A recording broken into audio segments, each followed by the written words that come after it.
नमस्कार दोस्तों, मैं आपके साथ मुकेश कुमार आप सभी का आपके ही YouTube channel am learning classes में बहुत बहुत स्वागत करता हूं।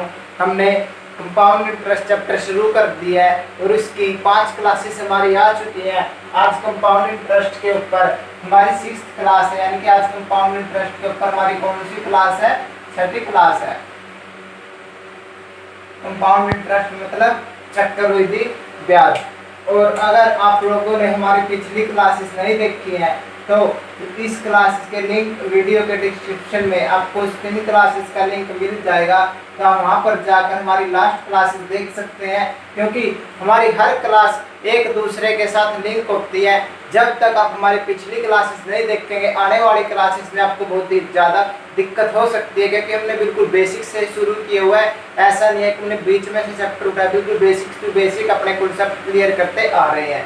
उसी सिलसिले में आज हम कंपाउंड इंटरेस्ट के 6ठी क्लास पर आ चुके हैं और आज की क्लास का हमारा फर्स्ट क्वेश्चन देखते हैं क्या है। आपका आज की क्लास का हमारा फर्स्ट क्वेश्चन है, आपके पास मूलधन है, कितना है? 10,000 रुपये। मूलधन कितना है? 10,000 रुपये। रेट कितना है? 20%।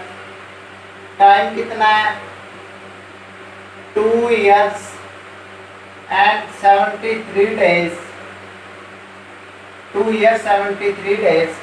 और उसके बाद आपको क्या निकालना? आपको निकालना है CI यानी कि आपको निकालना है चक्रवृद्धि ब्याज, कंपाउंड इंटरेस्ट। आपको कंपाउंड इंटरेस्ट एंड चक्रवृद्धि ब्याज एक ही बात है, निकालना है। आपको दिया क्या हुआ है? मूलधन 10,000, रेट 20%, टाइम 2 साल 73 दिन। अगर आपके पास 2 साल होते तब भी आप इजीली निकाल सकते, 3 साल होते तब भी इजीली निकाल सकते, लेकिन अब की बात 2 साल प्लस 73 दिन है।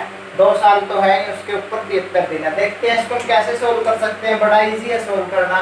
सबसे पहले आपको क्या पता होना चाहिए इस क्वेश्चन को करने के लिए? रेट पता होना चाहिए। रेट कितना है? 20%।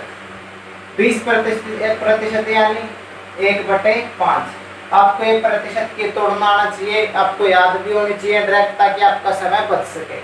20% है, पहले साल 20% ब्याज लगता है, यानी कि धन कितना हो जाता है? 5 से 6। दूसरे साल फिर 20% ब्याज लगता है, धन कितना हो जाता है? 5 से 6। ये 5 से 6 हम क्यों लिख रहे हैं और कैसे लिख रहे हैं? ये हमने बिल्कुल बेसिक तरीके से परसेंटेज में किया था, परसेंटेज की 4th क्लास में। आप वहां पर जाके अच्छे से समझ सकते हैं। शुरू का मान ऊपर वाली घटत या बढ़त, या आप हमारी कंपाउंड इंटरेस्ट के शुरू वाली क्लासेस देखकर भी समझ सकते हैं हम ऐसा क्यों कर रहे हैं। ये कंसेप्ट हमने पहले बिल्डअप ये कंसेप्ट कर चुके हैं। 5 से 6 ये फर्स्ट ईयर के लिए है, ये सेकंड ईयर के लिए। पहले साल का ब्याज आ गया, दूसरे साल का आ गया। अब आपके पास ये 73 दिन बच गए। 73 दिन बच गए, इसको देखते हैं कैसे सोल्व करते हैं और इस पर कितना ब्याज लगता है 73 दिन पर। मेरे को एक बात तो ये एक साल का ब्याज कितना है? 20%। बिल्कुल सही बात है। एक साल मतलब 365 डे, 365 डेज, 20%। और एक दिन का ब्याज, अगर हम एक दिन का ब्याज, एक साल का 20% यानी कि 365 दिन का 20%। अगर हम एक दिन का ब्याज निकालें तो क्या आएगा? 20% डिवाइडेड बाय 365। अगर हम उसमें भी 73 दिन का ब्याज निकालें तो कितना आएगा? 73 दिन का ब्याज, 73 दिन का ब्याज आएगा 73 गुना 20% डिवाइडेड बाय 365। एक दिन का इतना है, 73 दिन का इतना होगा। बिल्कुल सही है, बिल्कुल ठीक बात है। अगर आप इसको आगे सोल्व कर सकते हो, 73 दिन का ब्याज आ गया, इसको आप कैसे सोल्व करोगे? ध्यान करना हूँ मैं इसको। 73 डिवाइडेड बाय 365 मल्टीप्लाई 20%। कुछ नहीं किया, बस मैंने 365 को 73 के नीचे लिखा, एक ही बात है। ठीक है। उसके बाद अगर मैं यहाँ से इसको काटने की कोशिश करता हूँ तो ये कितने पे कटता है? 73 पंजे 1/5 गुणा 20%। ये 20% की वैल्यू क्या होती है? 20% की वैल्यू होती है 1/5। तो वही 1/5 मैं यहाँ लिख रहा हूँ, क्योंकि ये पहले ही गुणा में है। ठीक है। 1/5 गुणा 1/5 यानी कि 1/25, यानी कि इन 73 दिनों का ब्याज कितना आ गया? 1/25। ठीक है, पहले ईयर का दूसरे ईयर को 73 दिन का 1/25, यानी कि 25 से कितना होगा धन 26। क्या मैं सही हूँ? यहाँ तक बिल्कुल ठीक है बात है। पहले साल का ब्याज है ये दूसरे साल का, ये 73 दिन का।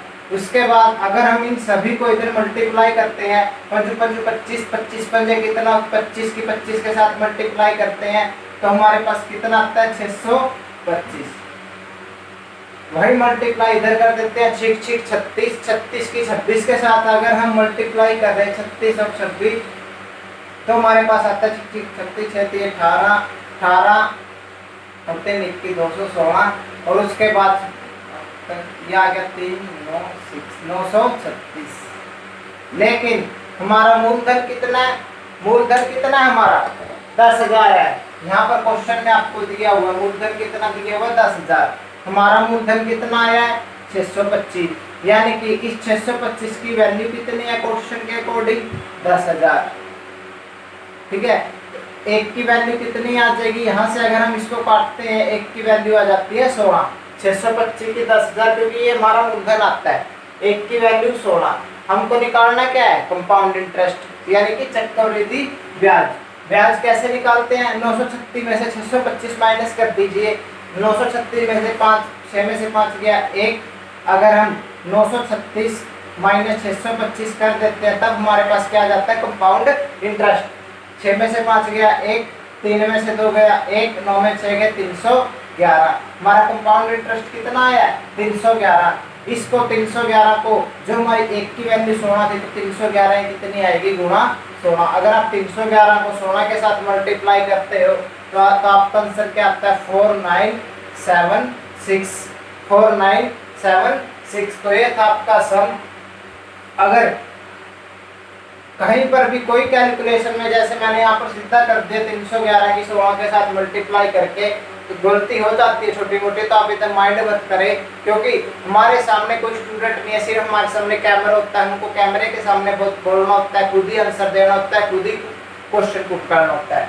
तो आप सिर्फ अपना कंसेप्ट समझने में ध्यान रखें। जैसे कहीं पर कहीं प्लस की जगह अगर हमसे माइनस लग जाता है, माइनस की जगह प्लस मल्टीप्लाई डिवाइड हो जाता है, तो उसको समझने की कोशिश करें। ऐसा हो सकता है किसी के साथ भी हो सकता है, लेकिन हम पूरी कोशिश करते हैं कि हमसे कहीं कोई भी गलती ना हो।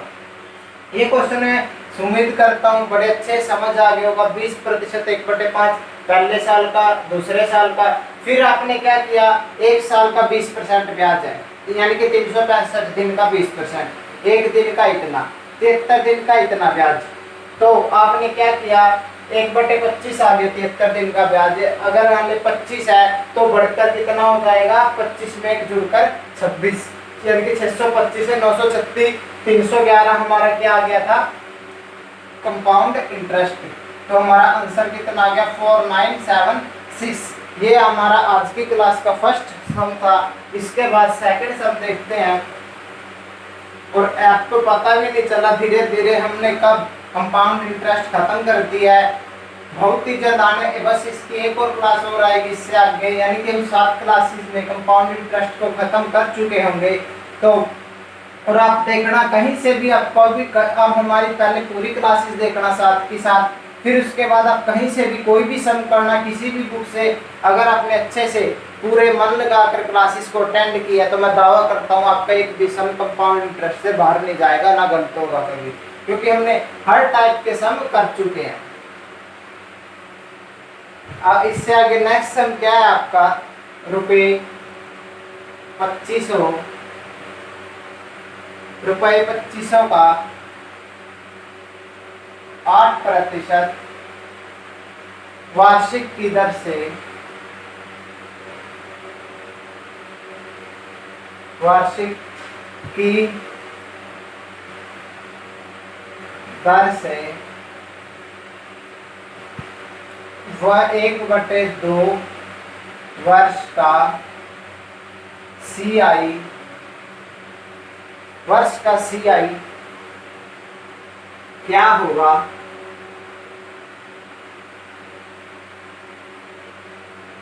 जबकि ब्याज प्रति तिमाही संयोजित होता है, जबकि ब्याज प्रति तिमाही संयोजित मतलब इकट्ठा संयोजित होता है। क्या दिया हुआ क्वेश्चन में 2500 रुपए है, उस पर आपको 8% वार्षिक की दर से हाफ वर्ष 1/2 वर्ष मतलब आधे वर्ष का कंपाउंड को सिर्फ आधे वर्ष का कंपाउंड इंटरेस्ट निकालना है, जबकि ब्याज प्रति तिमाही संयोजित होता है। ये प्रति तिमाही का मतलब क्या है? प्रति तिमाही का मतलब है हर 3 महीने में, यानी कि प्रति तिमाही मतलब तिमाही हर 3 महीने में ब्याज लिया जाता है और हमको सिर्फ आधे वर्ष यानी कि 6 वर्ष का चक्रवृद्धि ब्याज बताना है और ब्याज प्रति तिमाही है यानी कि 3 महीने में ब्याज ले लिया जाता है और 8% वार्षिकी की दर से, ये भी बात समझने की है, 8% वार्षिकी की दर से यानी कि ये 8% पूरे साल का ब्याज है, लेकिन ब्याज तो सिर्फ 3 महीने में ही लिया जाता है। तो हम उसी हिसाब से अपना क्वेश्चन करेंगे जैसा इसने क्वेश्चन में पूछा है। इसने क्या कहा है? 8% है, ये 8% है ना, पूरे साल का ब्याज है। क्या है ये? पूरे साल का 8% है जो ये पूरे साल का ब्याज है, लेकिन ब्याज तो क्योंकि इसने क्वेश्चन में दिया हुआ 8% वार्षिकी की दर से, ठीक है, लेकिन ब्याज 3 महीने में लिया जाता है और ब्याज आधा साल ही लिया जाता है। आधा साल मतलब सिर्फ 6 महीने ब्याज लिया जाता है, यानी कि 2 बार, पहली तिमाही और दूसरी तिमाही। पहली तिमाही 3 महीने, अगले 3 महीने बाद और आधा साल यानी कि 6 महीने, ठीक है, यानी कि 2 बार ब्याज लिया जाता है और 3-3 महीने के बाद लिया जाता है। अगर पूरे साल का ब्याज या हम ये कहें 12 महीनों का ब्याज, 12 महीनों का ब्याज कितना है? 8%। तो 3 महीनों का ब्याज कितना होगा? 8% डिवाइडेड बाय 12 मल्टीप्लाई 3 यानी कि 1/4। 3 महीनों का ब्याज कितना होगा? 8% डिवाइडेड बाय 4। 3 महीनों का ब्याज कितना होगा? इतना। इसको हम आगे सोल्व करके कैसे लिख सकते हैं? 8% किसके बराबर होता है? 2/25 गुणा 4 तो एज इट रहेगा। 8% किसके बराबर होता है? 2/25। यह आपको याद रहनी चाहिए सारी की सारी वैल्यू, यानी कि 3 महीनों का ब्याज कितना आ गया? 2/100। 3 महीनों का ब्याज कैसे आ गया? 2/100। या अगर आपको समझ नहीं आया मैंने ये सीधा कैसे कर दिया, आप ऐसे भी कर सकते हो। 12 महीनों का ब्याज 8%, 1 महीने का ब्याज 8% डिवाइडेड बाय 12, तो 3 महीनों का ब्याज 8% डिवाइडेड बाय 12 गुणा 3।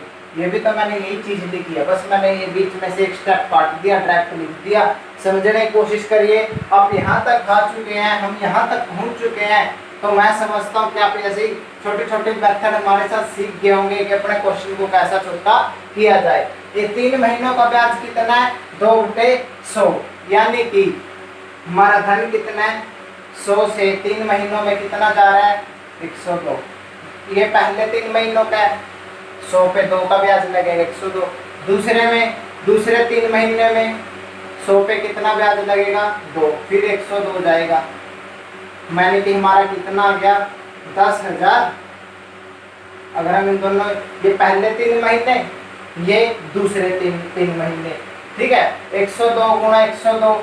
अभी एक बात बताइए आप मेरे को, 102 इसकी गुणा आप कैसे कर सकते हैं?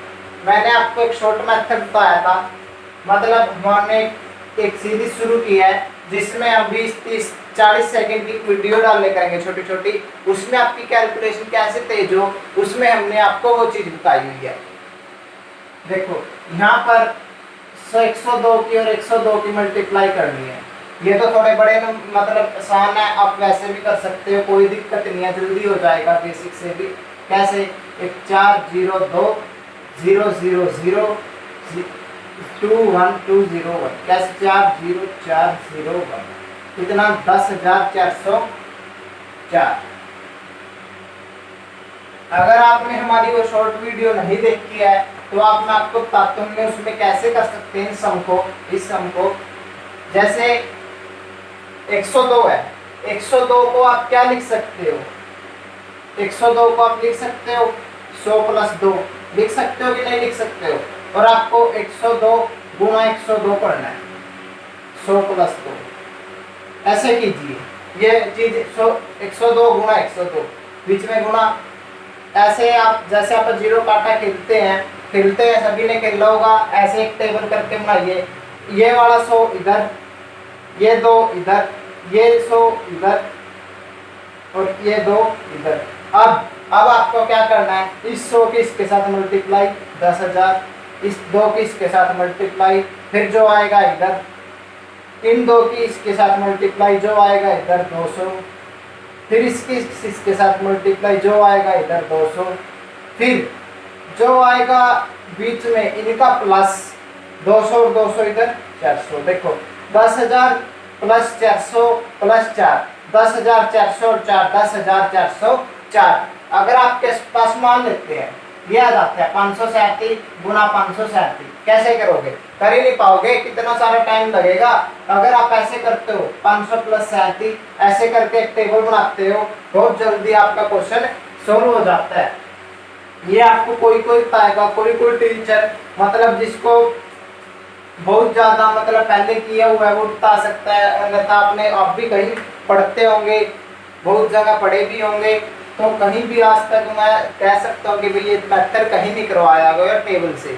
ठीक है, आप ऐसे भी कर सकते हैं अपने क्वेश्चन को छोटा बनाने के लिए जल्दी से जल्दी। ये तो आपको क्या ऐसे करना है, जैसे मैं आपको x प्लस 3 और x प्लस 5 की आपको गुणा करनी है। कैसे करोगे? ये x इधर, ये 3 इधर, ये x इधर, ये 5 इधर, ये सिर्फ चारों कोनों में आमने सामने लिखने हैं, फिर इनकी गुणा करनी है। जो आएगा इनके बीच में लिखते जाना है। 3 की 3x, 5x, x स्क्वायर, 3 पंजे 15, ये क्या आ गया x स्क्वायर, 3 और 5 कितना होता है 8, प्लस 8x प्लस 15। कितनी जल्दी सोल्व हो गया, कुछ टाइम ही नहीं लगता। बस आपको क्या करना है, प्रैक्टिस, प्रैक्टिस इज मस्ट। हम अपने सम पे आते हैं। हमारा सम क्या था? ये था हमारा सम।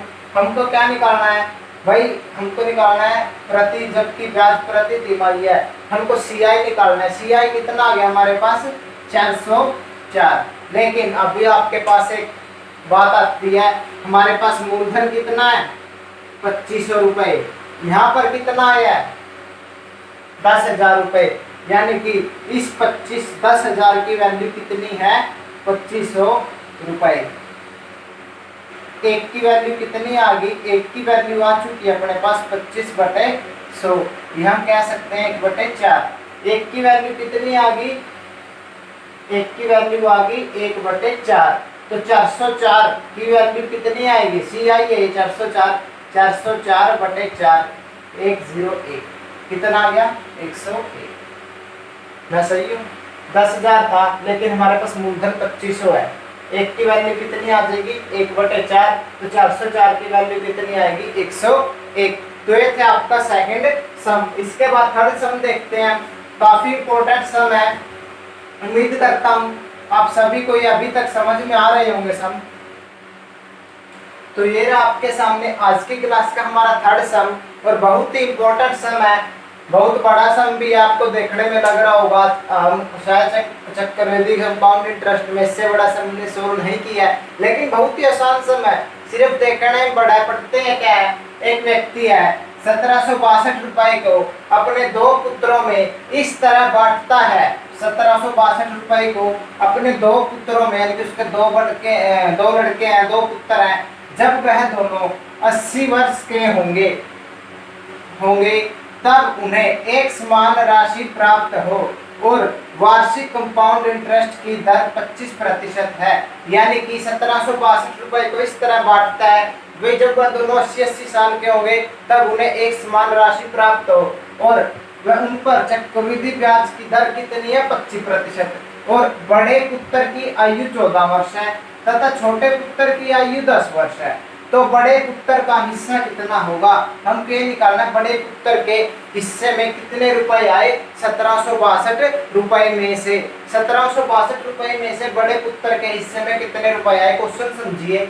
1762 रुपए है, एक व्यक्ति अपने 2 पुत्रों में क्या करता है? डिवाइड कर देता है, उनको बांट देता है। इस हिसाब से कि भी जब वो दोनों 80 साल के होंगे, यानी कि छोटा पुत्र जब 80 साल का होगा और बड़ा पुत्र भी जब 80 साल का होगा, तब उनको एक समान क्या मिले, पैसे मिले, उनमें कोई कम ज्यादा का अंतर ना हो। और वो इस हिसाब से पैसे बांट देता है और बैंक में जमा करवा देता है, और उन पर 25% की दर से क्या लगता है, चक्रवृद्धि ब्याज।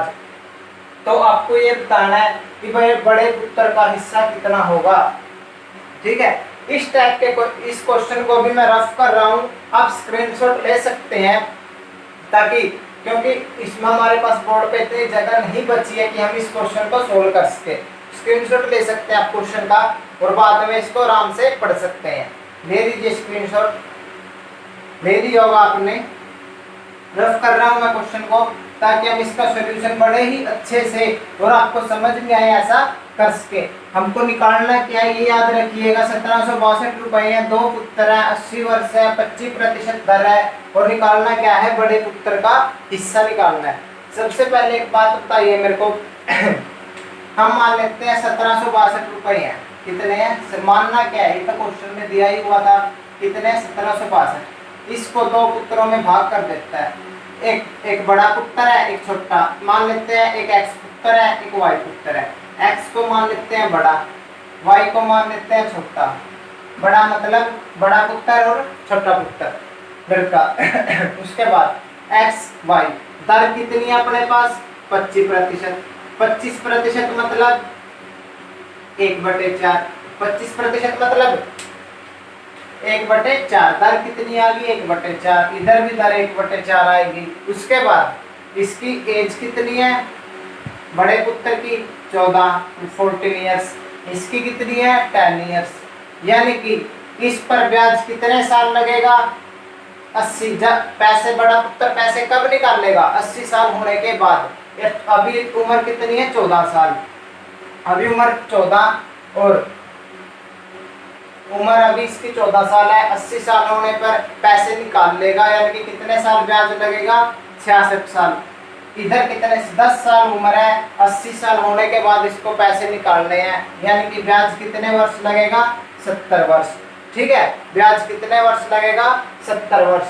क्या मैं अभी आपसे एक बात पूछना चाहता हूँ, जो यहाँ पर 1/4 है, इसका मतलब क्या होता है, 1/4 का धन हमारा कितना होगा, 4 से 5। हर साल ऐसा ही होता रहेगा, धन कितना होता जाएगा, 4 से 5, 4 से 5, 4 से 5। अगर हम 1/4 से 5, यानी कि इसको हम क्या लिख सकते हैं, 5/4 पर 1 बढ़कर धन कितना होगा, 5। 4 पर 1 बढ़कर धन कितना होगा, 5। 5/4 ऐसा कितनी बार होगा, यहाँ पर इस केस में 66 बार। हम इसकी पावर कितने कर देते हैं, 66।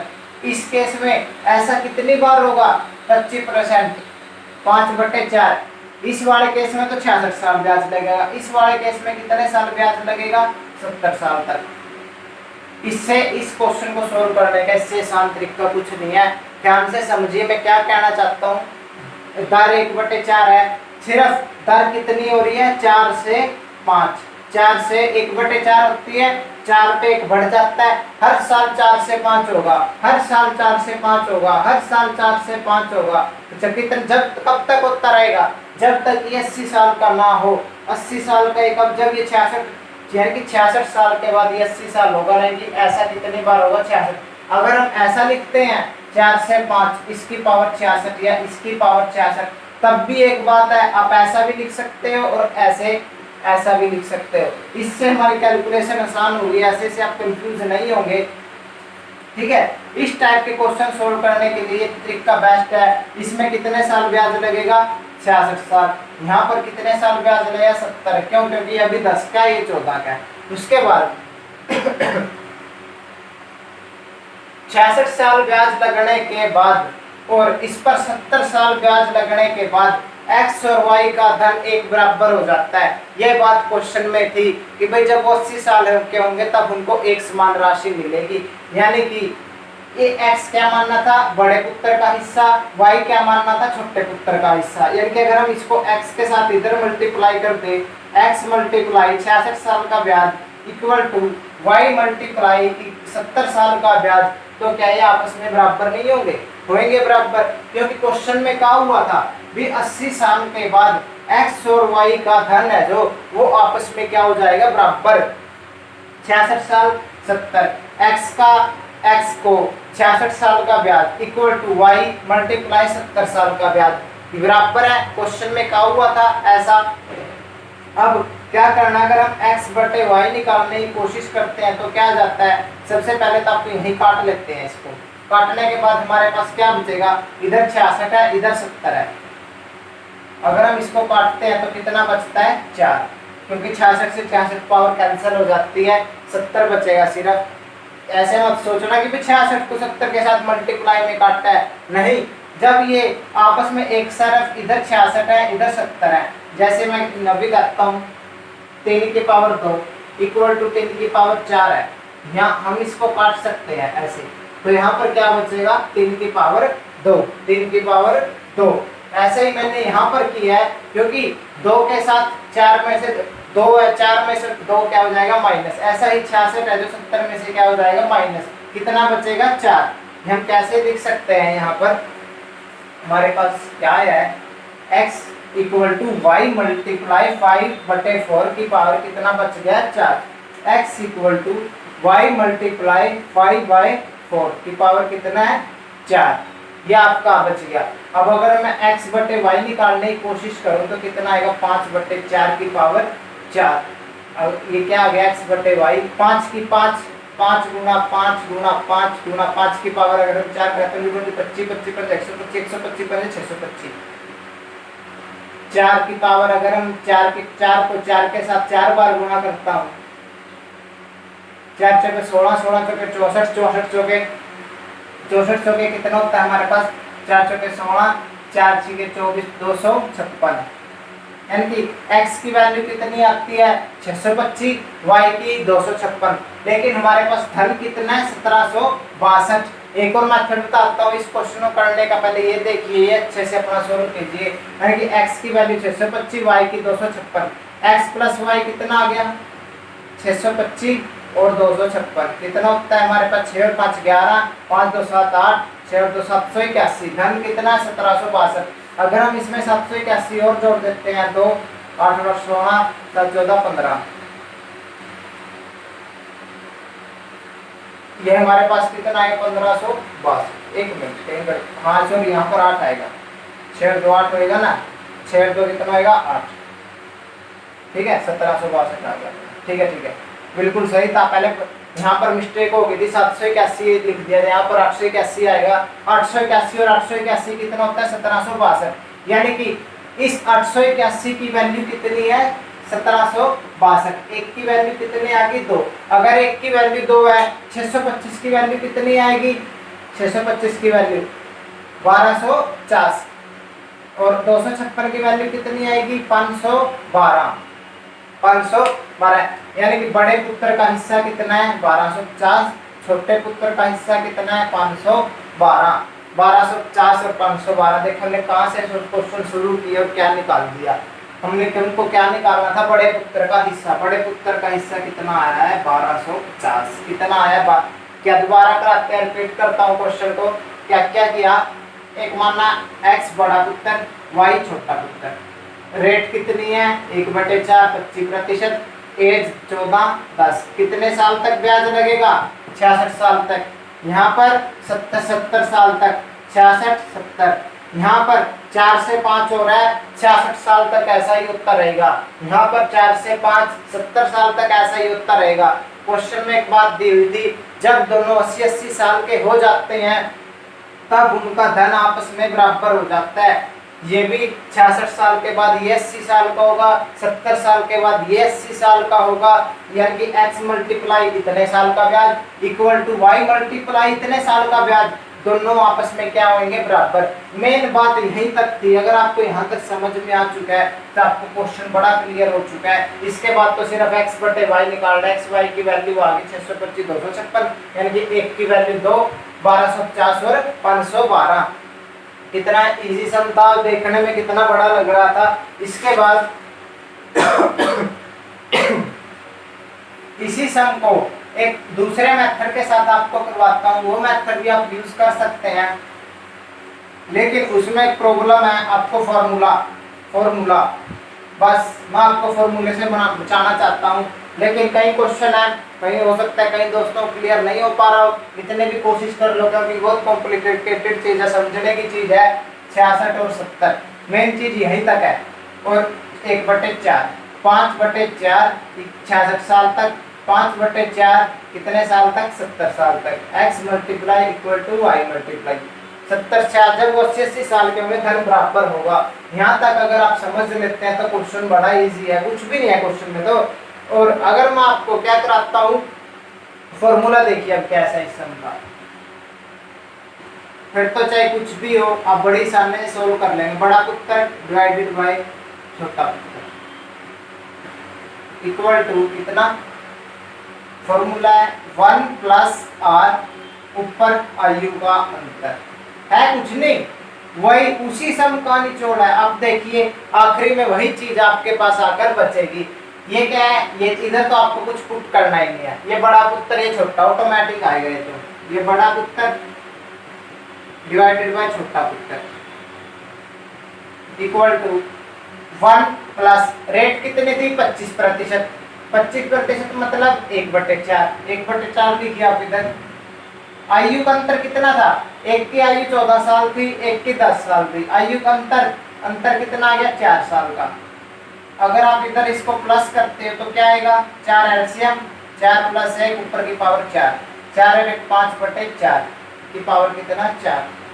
वो देखो वही बात आई क्या नहीं, जो चीज मैंने आपको यहाँ करवाई थी, बड़ा पुत्र डिवाइडेड बाय छोटा पुत्र, इधर भी कितना है, फॉर्मूले से क्या है 625 को 512 है, कुछ नहीं, नाम फॉर्मूला है, चीज वही है, एक ही चीज आप देख सकते हो। यहाँ तक पिछले इससे अलग देख सकते हो, यहाँ जो हमने किया था वही चीज आपको फॉर्मूले में आई है निकल कर।